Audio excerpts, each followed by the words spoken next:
Schools, students, tell us how you focused on that as the core mission right now of ITT Watermark.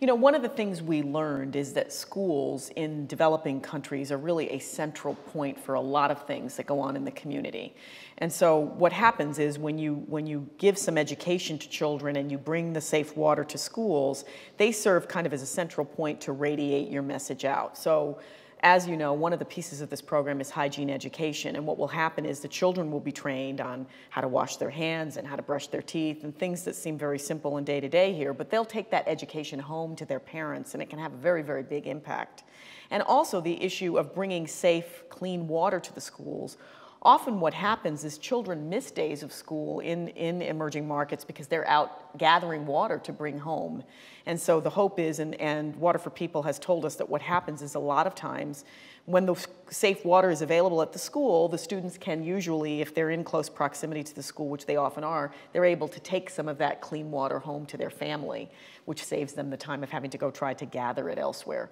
So schools just seem a natural spot for a lot of what goes on in these communities, and we hope to get started there and then radiate out with our messages.